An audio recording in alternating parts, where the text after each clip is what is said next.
오늘 우리에게 주신 하나님의 말씀은 히브리서 통독 3번째 시간입니다. 지난 시간에 이어서 히브리서 5장부터 해 나가도록 하겠습니다. 제목을 다 함께 읽어보겠습니다. 히브리서 통독 3번째 시간 히브리서 5장부터 보도록 하겠습니다. 우리가 지난 시간에 4장까지를 함께 한 절 한 절씩 읽어 나갔습니다. 여러분들이 읽으시면서 어떤 마음들이 들으셨나요? 사실 이 하나님의 말씀을 우리가 아는 것 같지만 사실은 하나 한 글자 한 글자 되씹어 보면 사실 그렇게 쉽지는 않습니다. 그럼에도 불구하고 하나님이 은혜 주시면 그 말씀이 나한테 콱 박히죠. 그것이 내 삶을 이끌어주는 귀한 말씀이 됩니다. 어렵다고 그냥 넘기지 마시고 매번 붙잡고 씨름하시기 바랍니다. 히브리서 5장 1절 다 같이 읽겠습니다. 대제사장마다 사람 가운데서 택한 자이므로 하나님께 속한 일에 사람을 위하여 예물과 속죄하는 제사를 드리게 하나니 그가 무식하고 미혹된 자를 능히 용납할 수 있는 것은 자기도 연약에 휩싸여 있음이라. 그러므로 백성을 위하여 속죄제를 드린 것 같이 또한 자신을 위하여도 드리는 것이 마땅하니라. 이 종기는 아무도 스스로 취하지 못하고 오직 아론과 같이 하나님의 부르심을 받은 자라야 할 것이니라. 또한 이같이 그리스도께서 대제사장 되심도 스스로 영광을 취하심이 아니요 오직 말씀하신 이가 그에게 이르시되 너는 내 아들이니 내가 오늘 너를 낳았다 하셨고 또한 이와 같이 다른 데서 말씀하실 때 내가 영원히 멜기세덱의 반차를 따르는 제사장이라 하셨으니 그는 육체에 계실 때 자기를 죽음에서 능히 구원하실 이에게 심한 통곡과 눈물로 간구와 소원을 올렸고 그의 경건하심으로 말미암아 들으심을 얻었느니라. 그가 아들이면서도 받으신 고난으로 순종함을 배워서 온전하게 되셨은즉 자기에게 순종하는 모든 자에게 영원한 구원의 근원이 되시고 하나님께 멜기세덱의 반차를 따른 대제사장이라 칭하심을 받으셨느니라. 아멘. 전체적으로 히브리서 5장 1절에서 10절까지를 읽어보면 대충 내용은 짐작이 갑니다. 크게 유대교의 대제사장 제도와 기독교의 예수님의 대제사장, 영원한 대제사장 되심을 비교하고 있습니다. 그런데 그 가운데 여러 가지 이야기를 하는 데 있어서 사실 어려운 이야기들이 많이 들어가 있습니다. 그래서 아는 것 같기도 하고 모르는 것 같기도 합니다. 하나씩 짚어보도록 하겠습니다. 먼저 1절은 구약에 있는 유대교의 대제사장 제도를 설명하고 있죠. 대제사장은 제사장 위에 더 최상위 제사장을 이야기하죠. 아무나 자격이 주어지는 것이 아닙니다. 하나님께서 지정하신 아론계 대제사장 계열만이 할 수 있죠. 아론의 후예들도 많지 않습니까? 그 중에서 하나님이 정하신 그 족보를 따라서 대제사장을 이어받게 됩니다. 그들이 하는 일 중에서 중요한 것이 있죠. 예물과 속죄하는 제사를 드리는 겁니다. 그런데 이것은 다른 제사장들도 다 하는 겁니다. 대제사장에서 가장 다른 제사장들과 차별되는 것은 속죄 중에서도 대속죄일에 해당하는 것이죠. 그것만큼은 다른 제사장도 대체 불가능한 겁니다. 그런데 거기에도 흠결이 있다는 겁니다. 2절 그가 무식하고 미혹된 자를 능히 용납할 수 있는 자라는 겁니다. 왜냐하면 자기도 연약하다는 겁니다. 그런데 예수님은 그렇지 않다는 거죠. 왜냐하면 예수님은 어떤 차이로 인해서 영원한 대제사장이 되었냐라고 하는 부분이 사실 히브리서에서 굉장히 좀 어려운 주제 중에 하나입니다. 제가 이 부분은 사실 설교를 다 하진 않았습니다.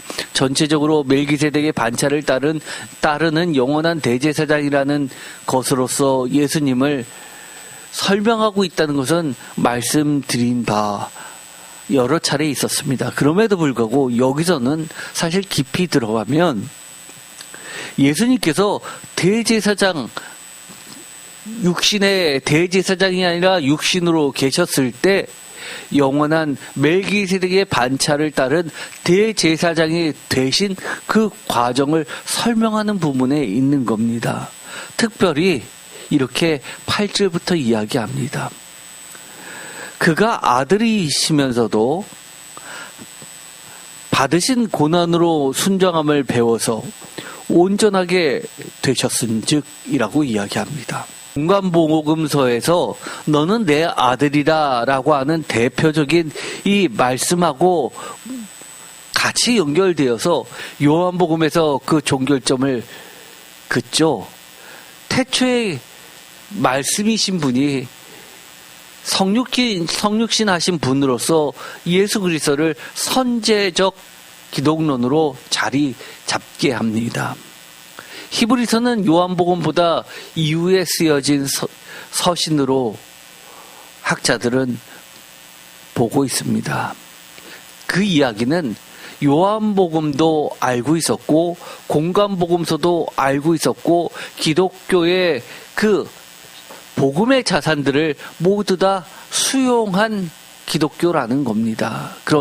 그래서 그가 아들이시면서도 라는 말을 통해서 요한복음에서 있었던 그 선제적 기독론을 그대로 받으면서 또한 공관복음서에서 있었던 것처럼 고난으로 순종함을 배워서 온전하게 되셨은즉이라고 같이 엮어서 말을 하고 있습니다. 세 번역으로 읽어보면 조금 더 복잡해집니다. 구절을 세 번역으로 읽어보겠습니다. 그리고 완전하게 되신 뒤에 자기에게 순종하는 모든 사람에게 영원한 구원이 되시고 아멘. 잘못 읽으면 이렇게 읽혀질 수가 있는 겁니다. 고난을 통해서 온전하게 되신 뒤에야 구원의 근원이 되셨다라고 그렇게 받아들일 수가 있습니다. 그러나 히브리서는 정확하게 처음부터 예수님은 하나님의 아들이셨다라고 전제하고 이 모든 이야기를 하는 겁니다. 왜냐하면 우리가 히브리서 전체의 서론격으로 어디를 이야기했나요? 히브리서 1장 1절부터 이야기했죠. 히브리서 1장 1절을 다시 한번 볼까요? 이것은 굉장히 중요한 말씀이라고 말씀을 드렸습니다.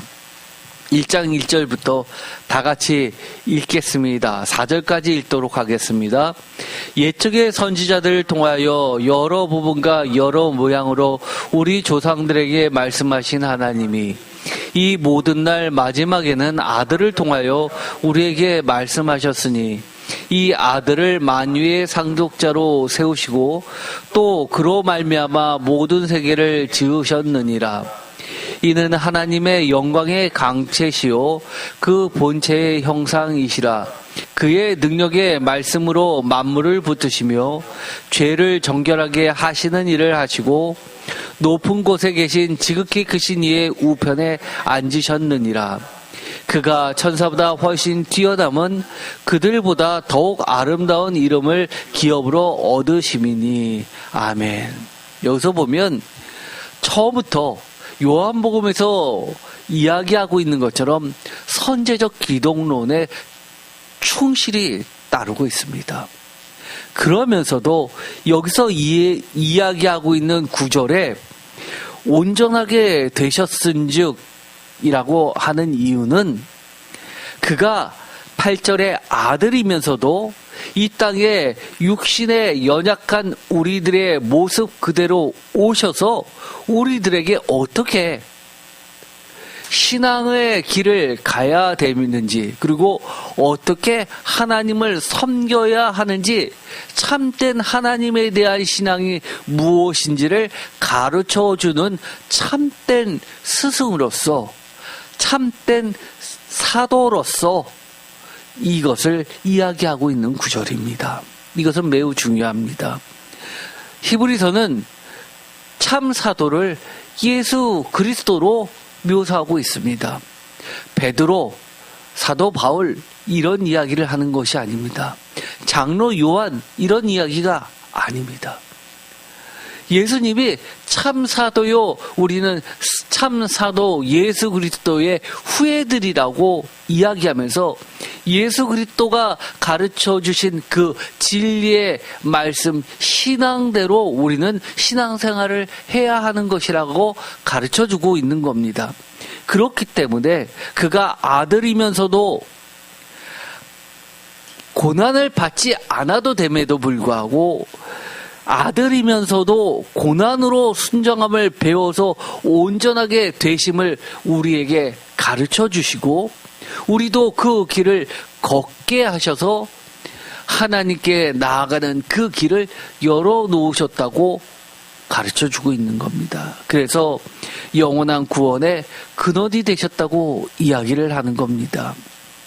그래서 이것을 고난을 통해서 예수님께서 하나님의 아들이 되었다는 자격론이 아니라 처음부터 하나님의 아들이면서도 영원한 구원의 근원이 되시는 그 길을 구체적으로 우리들의 삶 가운데서 보여주셨다는 겁니다.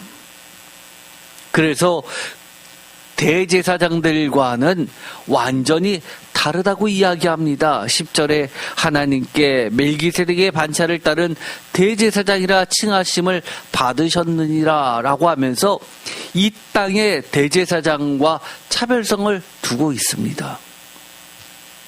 사실 이것은 어렵지만 왜 중요하냐면 특별히 히브리서 5장 7절의 말씀 때문입니다. 다 같이 읽겠습니다. 그는 육체에 계실 때에 자기를 죽음에서 능히 구원하실 이에게 심한 통곡과 눈물로 간구와 소원을 올렸고 그의 경건하심으로 말미암아 들으심을 얻었느니라. 아멘. 새 번역으로도 읽어보겠습니다. 다 같이 읽겠습니다. 예수께서 육신으로 세상에 계실 때에 자기를 죽음에서 구원하실 수 있는 분께 큰 부르짖음과 많은 눈물로써 기도와 탄원을 올리셨습니다. 하나님께서는 예수의 경외심을 보시어서 그 간구를 들어주셨습니다. 아멘. 어떠신가요? 여러분은 그저 당연하게 읽혀지십니까? 아니면 저처럼 이게 도대체 무슨 말씀이지? 라고 의아해하면서 계속 반복해서 읽게 만드는 구절입니까? 사실 이 7절은 굉장히 어려운 본문 중에 하나입니다.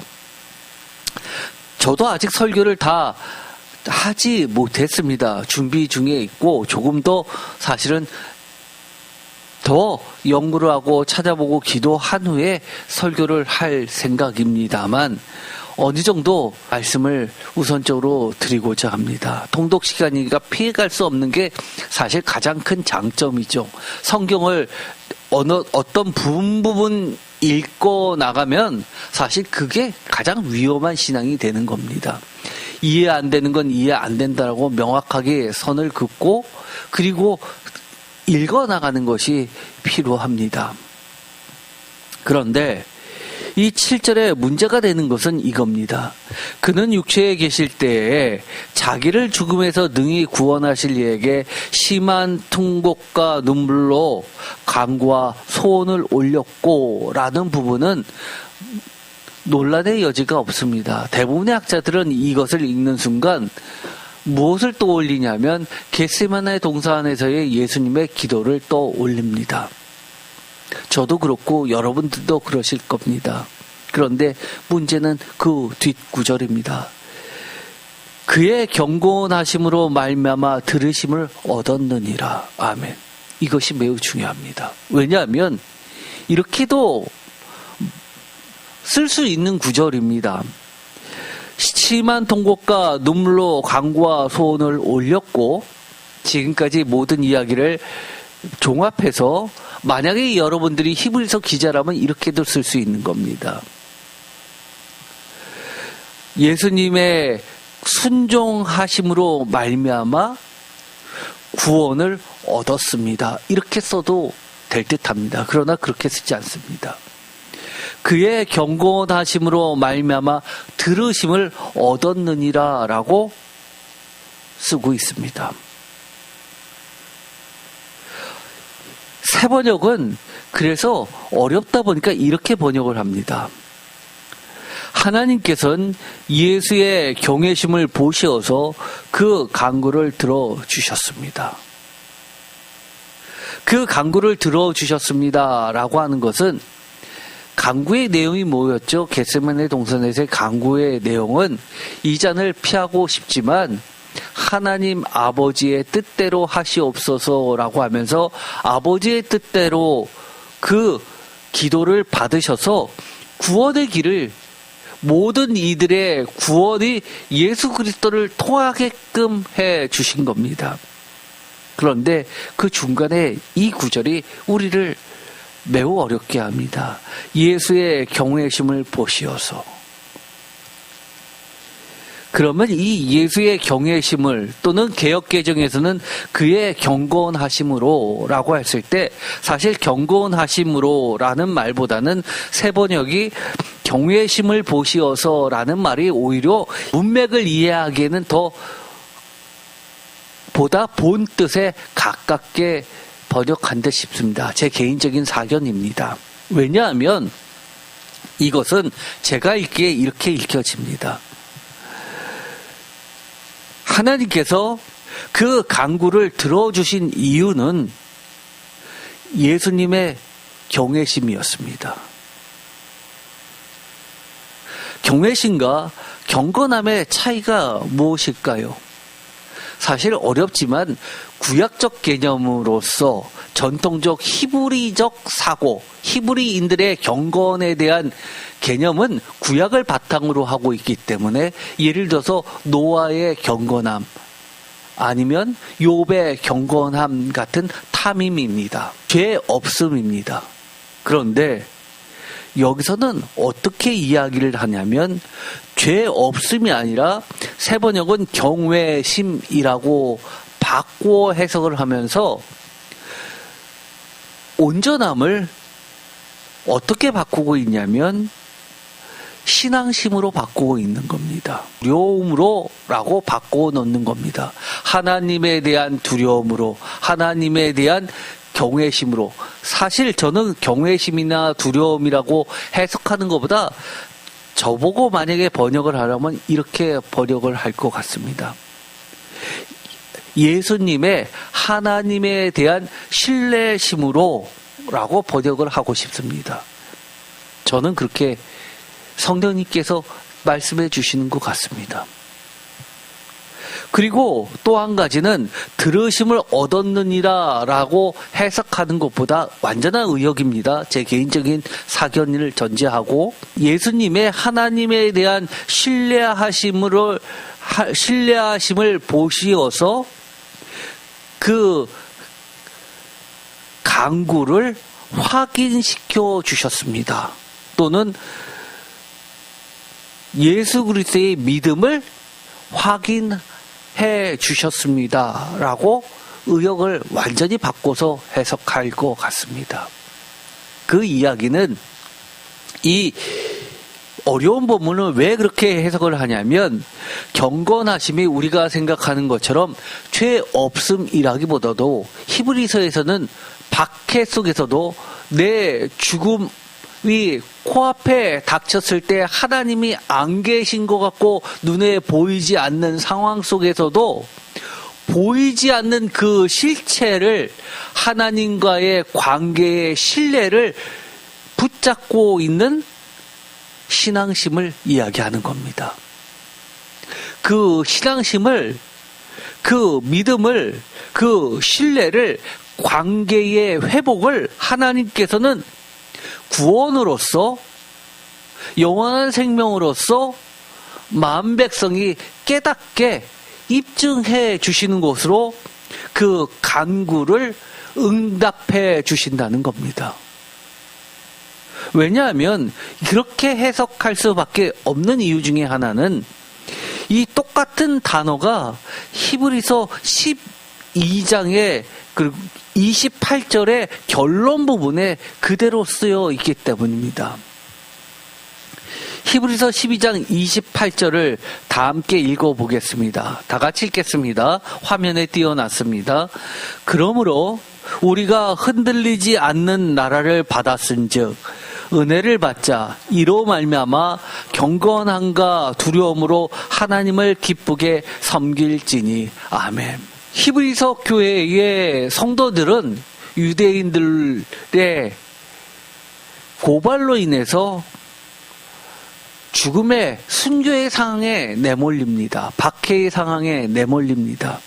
그들은 하나님을 섬긴다라고 하는 열심으로 기독교인들을 박해합니다. 결국은 그들은 하나님을 섬기지 못하는 겁니다.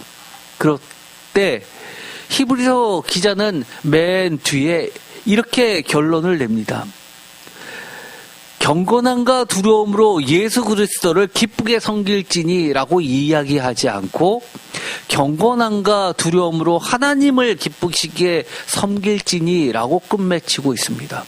하나님을 섬기는 방식, 하나님을 참되게 섬기는 것은 유대교인들이 하는 방식이 아니라 죽음 앞에서도 예수에 대한 신앙을 버리지 않으면서 끝까지 하나님을 신뢰하는 것이 참된 신앙인이라고 가르쳐주는 겁니다. 그러면서 이 경건함이라는 이 단어는 원어에 보면 5장 7절에 있는 말씀과 똑같은 단어를 쓰고 있습니다. 제가 노란색으로 쳐놓은 게 있죠. 율레베이아스라는 이 단어와 똑같은 단어가 히브리서 5장 7절에서도 똑같이 끝에 보면 율라베이아스라고 되어 있습니다. 같은 단어입니다.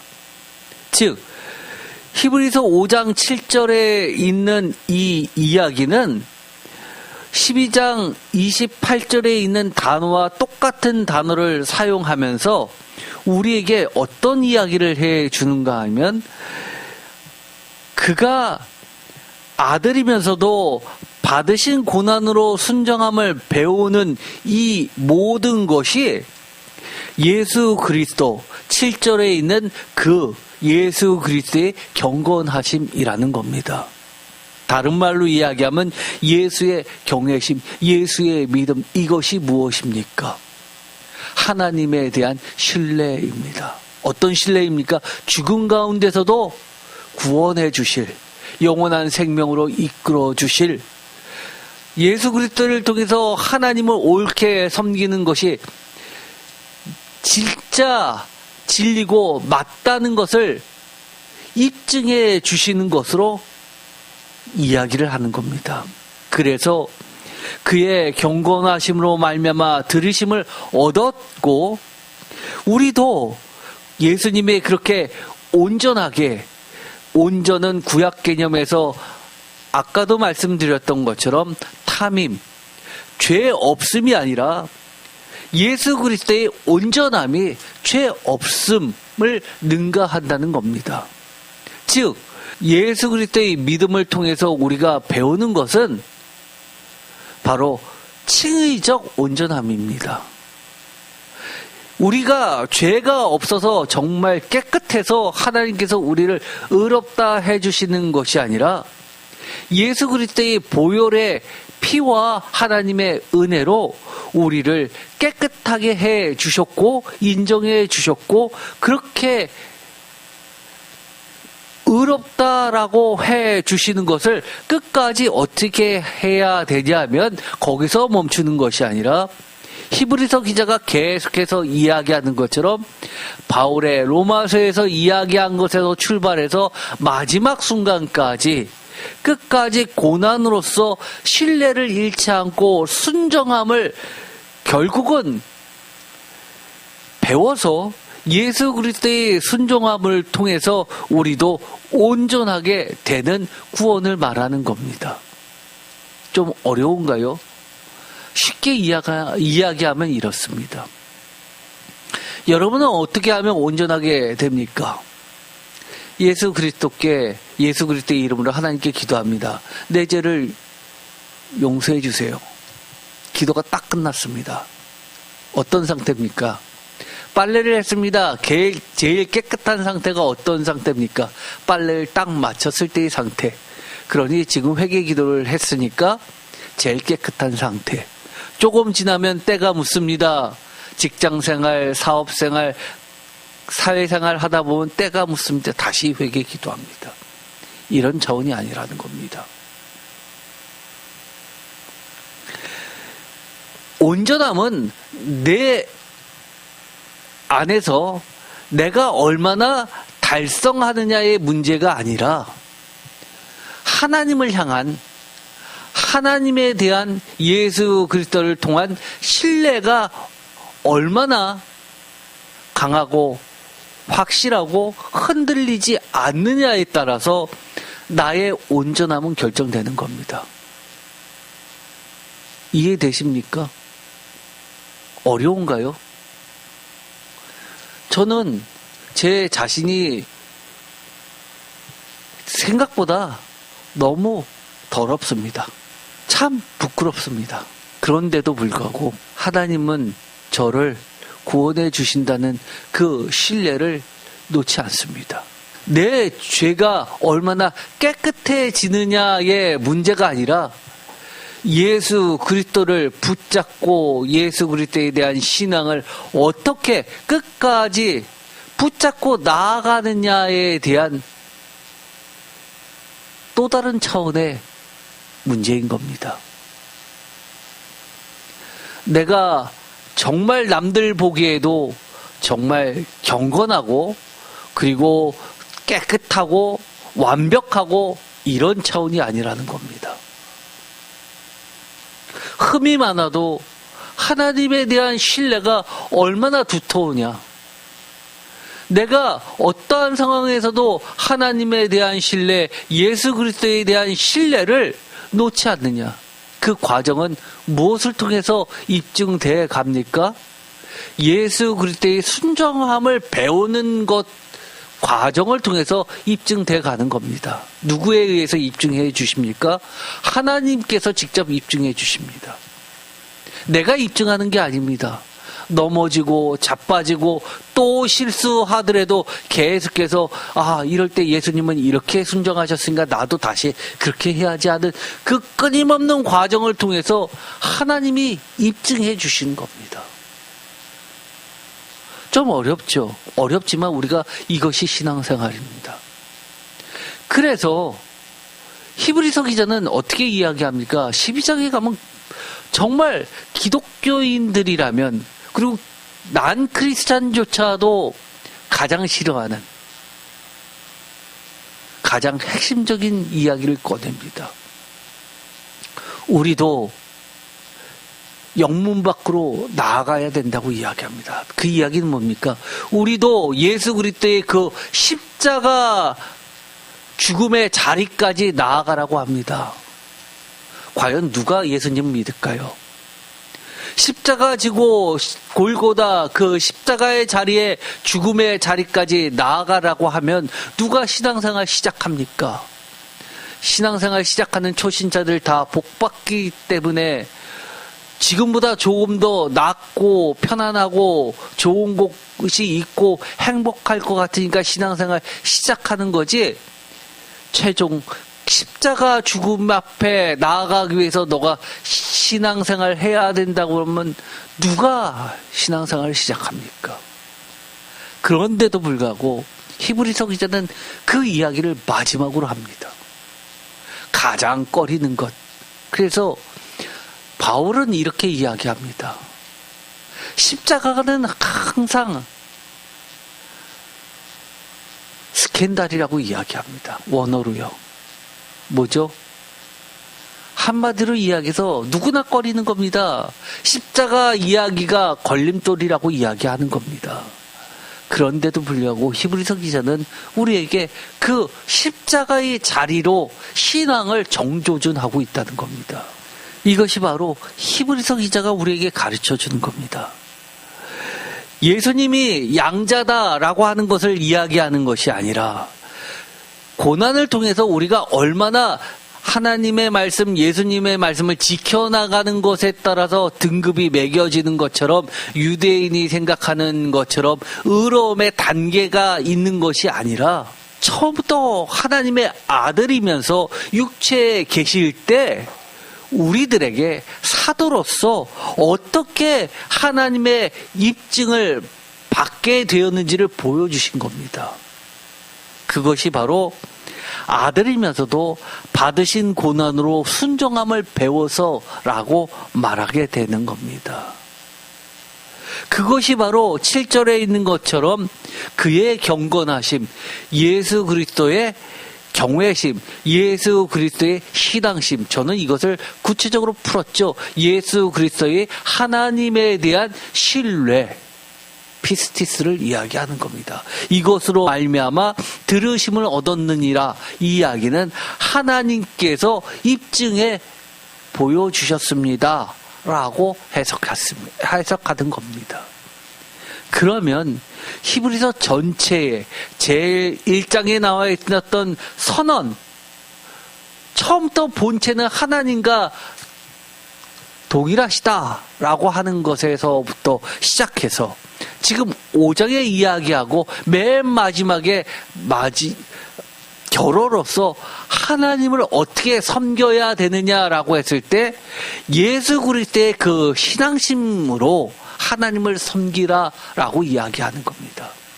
예수 그리스도의 신앙심이 뭡니까? 예수 그리스도의 경건하심, 예수 그리스도의 경외심, 예수 그리스도의 하나님에 대한 뗄래야 뗄 수 없는 신뢰, 그것으로서 신앙생활을 하라고 우리에게 가르쳐 주는 겁니다.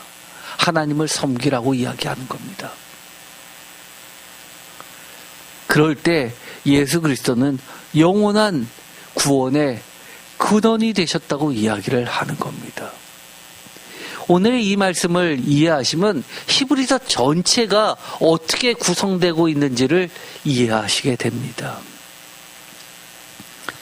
행여 혹시나 어떤 이들이 여러분에게 접근해서 히브리서 말씀을 가지고 이 구약의 그런 온전함과 히브리서의 이 온전함이 마치 어떤 의로움의 빨간띠, 검정띠처럼 점수로 환산될 수 있는 그런 것처럼, 그리고 또한 동양적 개념의 수련처럼, 예를 들어서 내가 더 많이 수련하고 내가 더 자신을 깎으면서 등급이 올라가고 신앙심이 마치 등급이 나눠져 있는 것처럼 접근한다면 그거야말로 이단인 겁니다. 오늘의 말씀을 통해서 어떻게 보면 이 말씀은 요한복음에서 있는 것처럼 예수님과 하나님과 성령님과 우리가 하나됨이라는 그 일치의 개념, 합일의 개념에 보다 가까운 말씀입니다. 다음으로 계속해서 통독을 하도록 하겠습니다. 히브리서 5장 11절 다 같이 읽겠습니다. 멜기세덱에 관하여는 우리가 할 말이 많으나 너희가 듣는 것이 두나무로 설명하기 어려우니라. 때가 오래되었으므로 너희가 마땅히 선생이 되었을 터인데 너희가 다시 하나님의 말씀의 초보에 대하여 누구에게서 가르침을 받아야 할 처지이니 단단한 음식은 못 먹고 젖이나 먹어야 할 자가 되었도다. 이는 젖을 먹는 자마다 어린아이니 의의 말씀을 경험하지 못한 자요 단단한 음식은 장성한 자의 것이니 그들은 지각을 사용함으로 연단을 받아 선악을 분별하는 자들이니라. 아멘. 제가 이것은 이미 설교를 한 부분이 있습니다. 사실 우리가 신앙생활의 우여곡절을 겪어보지 않으면 무엇이 진짜 참인지, 무엇이 진짜 선인지, 하나님이 왜 그때 그 말씀을 성경 말씀에 적어 놓으셨는지 사실 잘 모릅니다. 아는 것처럼 그렇게 신앙생활을 했지만 막상 내가 어려움을 겪고 시험이 오고 다시 성경책을 보면서 그 말씀을 묵상할 때 과거에 내가 알고 있었던 그런 수준이 아니라는 걸 깨닫게 될 겁니다. 즉 우리는 11절에서 이야기하는 것처럼 정말 둔하고 이해하기 어려운 부분들이 성경에는 굉장히 많습니다. 그럼에도 불구하고 히브리서 기자의 가장 큰 특징 중에 하나죠. 하나님의 말씀에 초보다 장성한 자의 분량이다. 이것을 어떤 단계로서 지식의 많고 적음의 관계로서 설명하는 것이 아니라 14절에 있는 것처럼 다시 한번 읽어볼까요? 단단한 음식은 장성한 자의 것이니 그들은 지각을 사용함으로 연단을 받아 선악을 분별하는 자들이니라. 아멘. 이 말이 뭐하고 같다고 그랬죠? 바로 13절 하반절입니다. 다 같이 읽겠습니다. 의의 말씀을 경험하는 자입니다. 우리는 선악을 분별하려면 어떤 과정들이 필수로 따라가냐 하면 영적인 지각과 분별력을 통해서 연단을 통해서 순정함을 예수 그리스도의 경건함을 통해서 의의 말씀을 하나님의 말씀을 경험하게 됩니다. 그러면서 그 결과는 뭐가 되는 것이죠? 말씀의 도에 여러 가지 단계를 우리가 이건 아는 거 모르는 것이 아니라 그 차이점은 단 하나입니다. 하나님의 말씀의 초보가 아니라 어떠한 상황 속에서도 하나님이 하신 말씀에 대해서 절대 신뢰할 수 있는 관계에 이른다는 겁니다. 사실 믿음은 하나님과 예수님과 성령님과 우리의 관계를 말하는 겁니다. 여러분 부부 신뢰하잖아요. 남이 뭐라고 해도 절대 신뢰합니다. 우리 어떤가요? 남이 뭐라고 해도 예를 들어서 야, 너 신앙생활 그렇게 하는 거 아니야. 예배 드린다고 기도한다고 떡이 나와 밥이 나와. 사업 그렇게 하는 거 아니야. 사회생활 그렇게 하는 거 아니야. 요런 것 해야지. 요런 것 해야지. 이럴 땐 이렇게 해야지. 아무리 얘기해도 아니야. 나는 하나님의 말씀 무조건 신뢰해. 지금 내가 당장 손해보는 것 같지만 이거 손해 아니야. 하나님 말씀은 진리야 라고 하면서 나아가게 되는 장성한 자가 된다는 겁니다. 옆에서 그럽니다. 너 그렇게 하나님 말씀대로 하다가 결국 너 손해봤잖아. 그렇잖아. 아니야. 지금 당장이 다가 아니야 라고 하나님에 대한 신뢰 이꼴 뭐하고 같은 이야기입니까? 하나님 말씀에 대한 신뢰하고 같은 겁니다. 하나님을 신뢰한다고 하면서 하나님 말씀을 신뢰하지 않는 거, 저는 그건 하나님 신뢰하지 않는 거라고 보는 겁니다. 하나님을 사랑한다고 하면서 하나님 말씀 사랑하지 않는 거, 저는 그거 하나님 사랑한다고 하는 거 아니라고 보는 겁니다. 어떻게 보면 우리가 신앙생활을 내 멋대로 하다는 것, 내 습관처럼 하는 것, 사람들이 대부분의 사람들이 이것이 신앙이야 라고 걸어갔던 그 길을 거부하게 만드는 것이 히브리서가 우리에게 가르쳐준 참된 신앙의 길이라는 겁니다. 그 모델이 누굽니까? 그의 경건함, 예수 그리스도의 경외하심이라는 겁니다. 어떠면서도요, 아들이면서도 그 과정을 겪으셨다는 겁니다. 우리가 생각할 때 어떻습니까? 히브리서 기자가 이야기하는 신앙은 꽃길이 아닙니다. 꽃길만 놓이는 게 아닙니다. 하나님의 아들인데 본질적으로 하나님이신데 그럼에도 불구하고 많은 미움을 받았고 채찍질을 받았고 십자가에 못 박힘을 받았습니다. 그것이 신앙이라고 이야기하는 겁니다. 피하고 싶지만 하나님의 그 뜻을 온전히 세움으로써 하나님이 스스로 입증해 주셨습니다. 이것이 참된 신앙이야. 부활과 생명으로서 입증해 주시는 겁니다. 그것을 이 히브리서 기자는 이렇게 이야기하는 겁니다. 아들로서 세우심을 받았다. 영원한 대제사장으로 세우심을 받았다라고 이야기할 뿐입니다. 오늘은 여기까지 하도록 하겠습니다. 오늘 5장까지 읽었습니다. 한 장이었지만 이 5장은 매우 어려운 본문이 사실 들어가 있었습니다. 이렇게 깊이 안 들어가면 사실 우리가 아는 것처럼 지나갈 수 있는 그런 본문이기도 합니다. 그러나 그것을 통해서 우리가 진짜 히브리서 기자가 우리에게 가르쳐주고자 하는 것, 그것을 보게 하고 그 길로 걸어가게 해줍니다. 기도하고 마치겠습니다.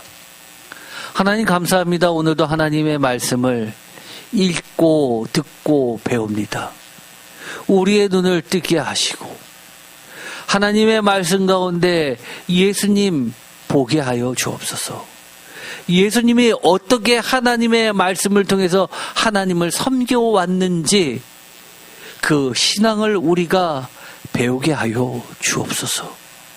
얼마나 철저하게 하나님과의 그 관계 속에서 신뢰를 잃지 않았는지가 진짜 믿음이라는 것을 가르쳐 주셨습니다. 우리가 이 땅에 살면서 누가 뭐라고 하더라도, 내가 어떤 일을 겪는다 하더라도 하나님에 대한, 예수님에 대한, 성령님에 대한, 성경 말씀에 대한 신뢰를 조금도 훼손하지 않고 붙잡고 나가게 하여 주옵소서. 그 안에 구원이 있습니다. 영원한 구원의 근원이 계십니다. 말씀이신 예수 그리스도가 계시다는 사실을 다시 한번 고백하며 그 길을 걷게 하여 주옵소서. 예수 그리스도의 이름으로 기도드립니다. 아멘.